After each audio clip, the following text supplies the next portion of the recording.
다 늦은 줄 알았습니다.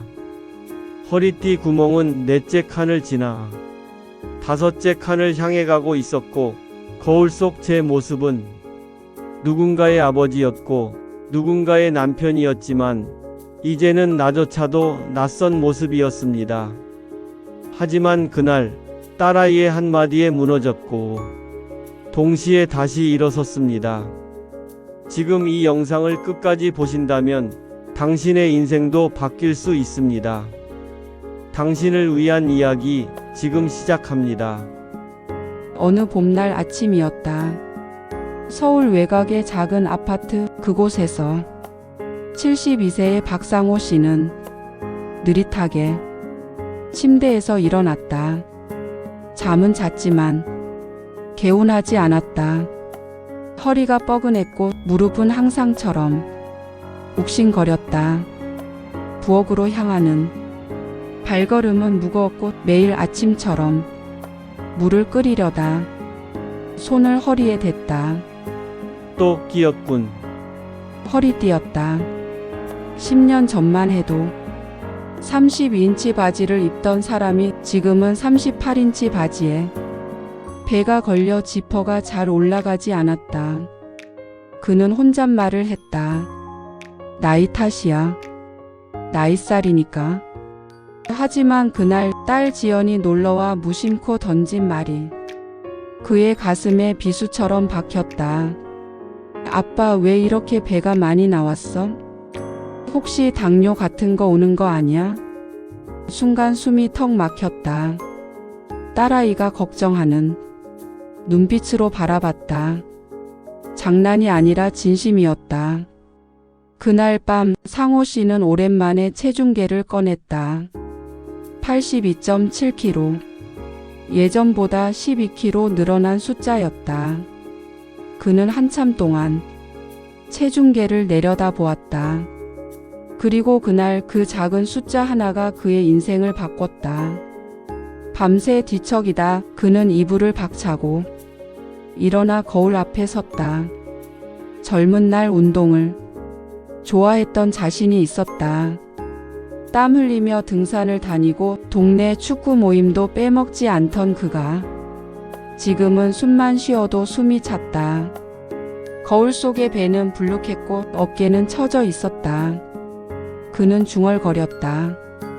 이게 정말 나야? 서랍 속을 뒤지다 오래된 사진 한 장을 찾았다. 젊고 건강한 자신의 모습, 그 옆엔 이제는 떠나버린 아내가 환하게 웃고 있었다.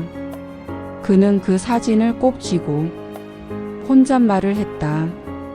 다시 돌아갈 수는 없어도 너무 멀리 와버리진 말자. 그렇게 그는 뱃살을 빼기로 결심했다. 그것은 단순한 외모가 아니라 건강, 자존심, 그리고 가족을 위한 싸움이었다. 처음 그는 내 몸 사용 설명서란 프로그램을 따라해 보기로 했다. 유튜브에 떠 있는 영상 중 뱃살 빼는 운동이란 키워드가 눈에 띄었다. 누워서 할 수 있는 간단한 동작부터 시작하세요. 무리하지 마세요. 매일 5분 것만 해도 변화가 옵니다. 영상을 따라 무릎을 세우고 누워 복식 호흡을 시작했다. 10초 숨을 들이쉬고 10초 내쉬는 것. 단순해 보였지만 쉽지 않았다. 배가 뻐근했고 이마엔 금세 땀이 맺혔다. 첫날 그는 5분을 채우지 못하고 그만두었다. 하지만 좌절하지 않았다. 그 다음 날도 도전했고 그 다음 날도. 일주일이 지나자 몸이 조금 가벼워졌고 열흘째엔 지퍼가 덜 뻑뻑했다. 한 달쯤 지났을까? 딸 지연이 다시 찾아왔다. 오랜만에 얼굴을 본 딸이 말했다.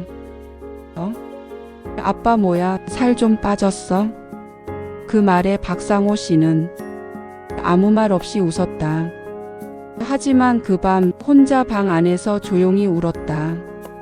아내가 있었다면 뭐라고 했을까? 그가 흐느꼈다.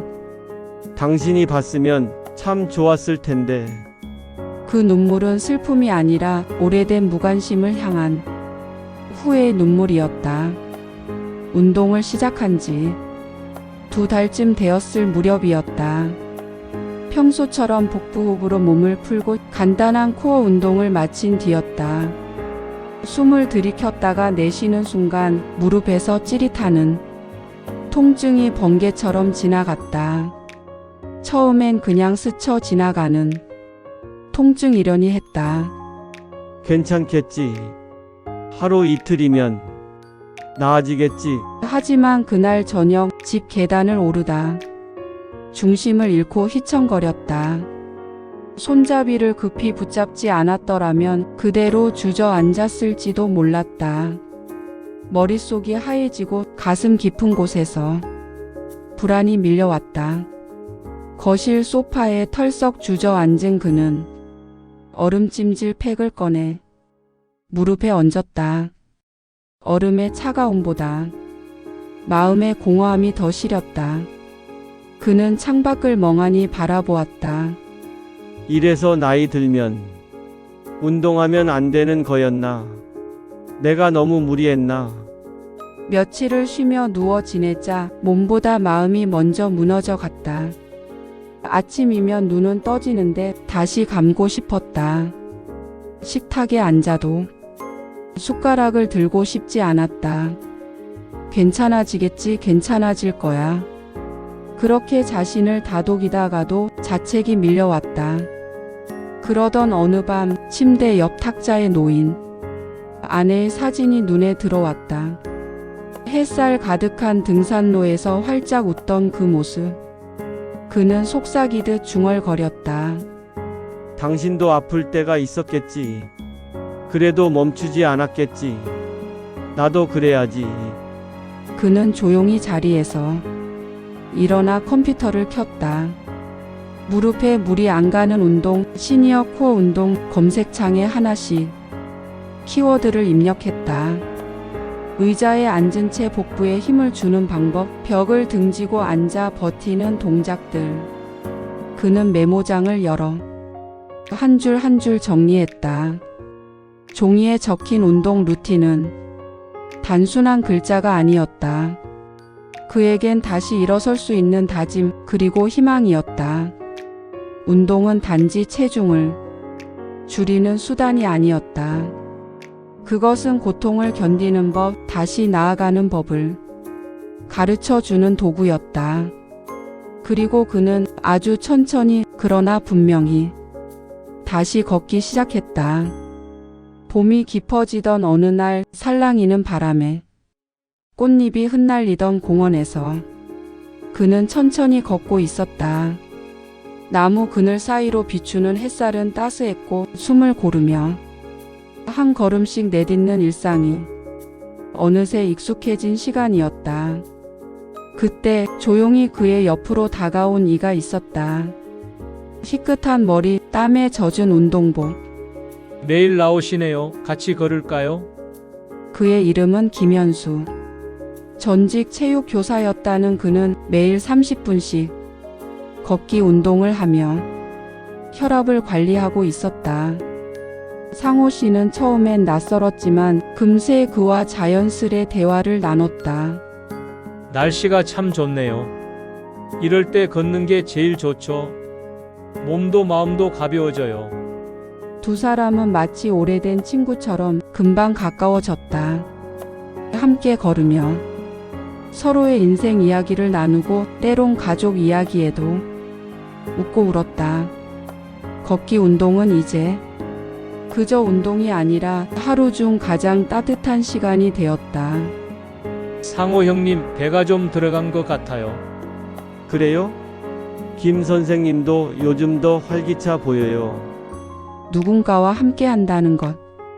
그것이 주는 안정감은 단순한 체력 이상의 위로였다. 운동을 시작한 지 넉 달. 어느 날 거울 앞에 섰을 때 그는 스스로도 놀랐다. 눈 밑에 붓기가 조금은 사라졌고 복부 라인이 희미하게나마 정리되어 있었다. 체중은 4kg 줄었고 허리 둘레는 3인치나 빠졌다. 무엇보다 계단을 오를 때 숨이 덜 찼다. 아침 햇살을 받으며 흘리는 땀은 피로 대신 기쁨을 주었다. 딸 지연이 보내준 새 바지를 꺼내 입었다. 전엔 맞지 않던 허리가 헐렁했다. 그는 허리춤을 잡아당기며 소리 내어 웃었다. 작은 승리였다. 그리고 그 승리는 큰 위안이었다. 괜찮다. 아주 조금씩이지만 분명히 나아지고 있어. 그는 스스로에게 그렇게 말했고 말은 곧 다짐이 되었다. 병원에 가는 발걸음은 여전히 낯설고 긴장됐다.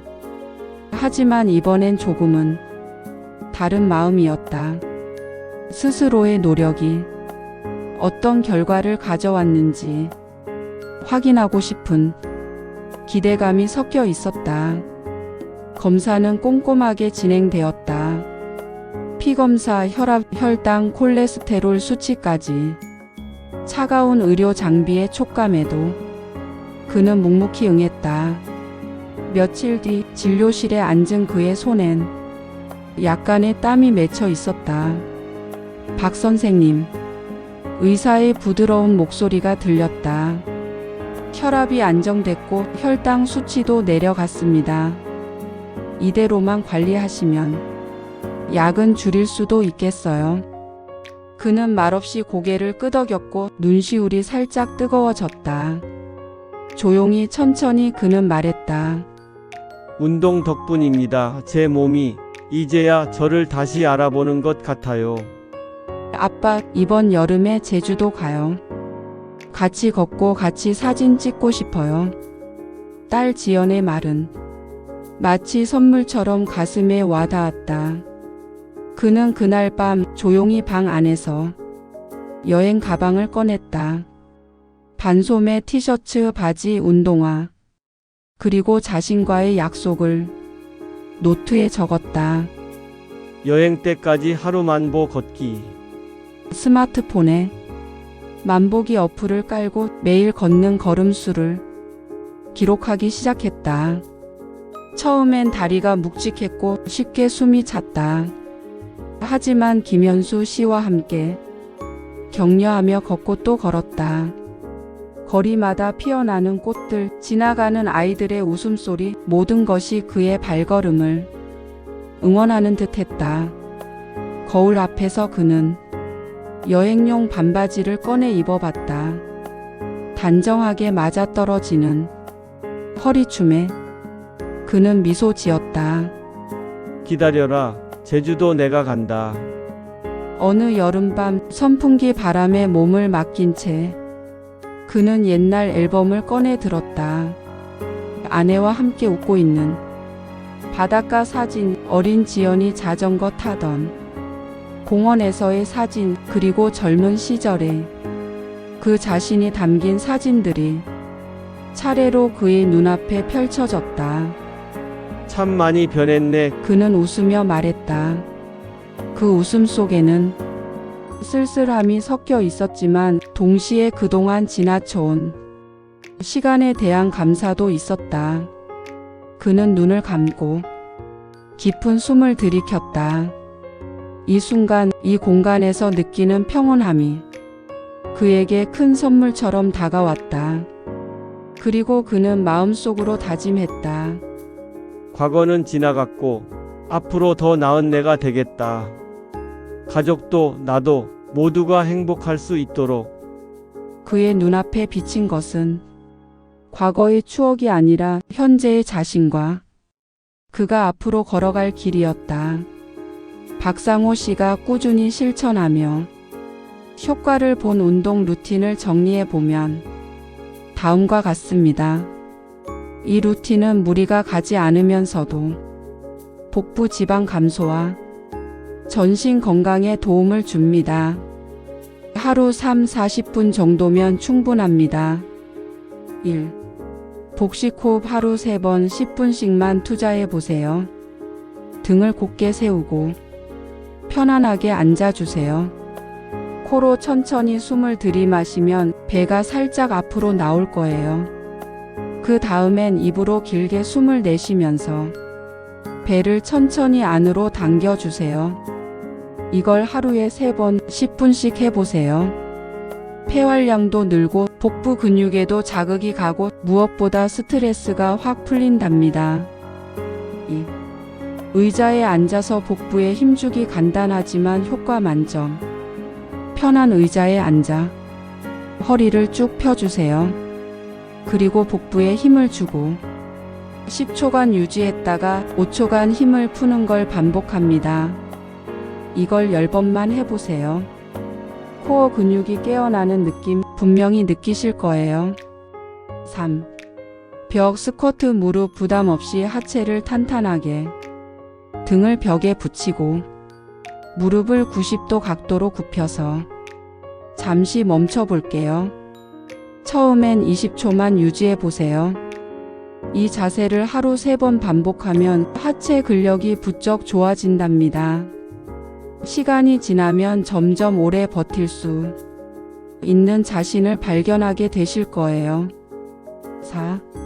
하루 만보 걷기 산책하듯 가볍게 걸어요.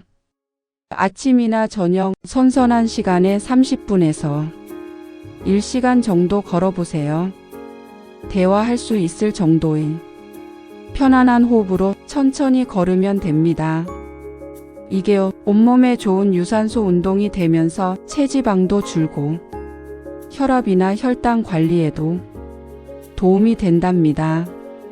5. 계단 오르기 주 2-3번 무리 없이 천천히 건강에 괜찮다면 주 2-3번 5층에서 10층 정도 계단을 천천히 올라보세요. 무릎이 아프신 분들은 피하시고요. 꼭 운동 전후로 스트레칭 해주시는 거 잊지 마세요. 계단 오르기는요, 하체와 복부를 자극하고 심폐 기능까지 좋아진답니다. 6. 전신 스트레칭 아침 저녁으로 가볍게 몸을 풀어요. 기지개를 쭉 켜고 옆구리도 늘려주시고 종아리도 가볍게 스트레칭 해보세요. 이 간단한 동작들이 우리 몸의 유연성을 길러주고 부상도 예방해 준답니다. 잠들기 전에도 해보시면 숙면에도 참 좋아요. 이번에는 내 몸에게 직접 편지를 써볼까 해요. 그동안 참 고생 많았던 내 몸에게 미처 전하지 못했던 마음을 담아서요. 사랑하는 내 몸에게 그동안 참 미안했어. 나이 들었다는 이유로 무심했고 돌보지 않았지. 하지만 이제는 알아 내가 얼마나 소중한지. 내가 있어야 내가 웃고 걸을 수 있다는 걸. 앞으로 남은 날들 너와 더 친해지고 싶어. 아프지 않게, 무너지지 않게 매일 조금씩 너를 사랑할게. 고맙다. 그리고 앞으로 잘 부탁해. 너의 주인 상호가. 누군가의 이야기가 당신의 하루에 작은 변화를 줄 수 있다면 그건 참 감사한 일입니다. 오늘 이야기 당신의 마음에 닿았나요? 그렇다면 구독과 좋아요 꼭 눌러주세요. 따뜻한 이야기를 더 자주 전해드릴 수 있도록 큰 힘이 됩니다. 다음에도 당신의 삶에 닿는 이야기로 찾아올게요.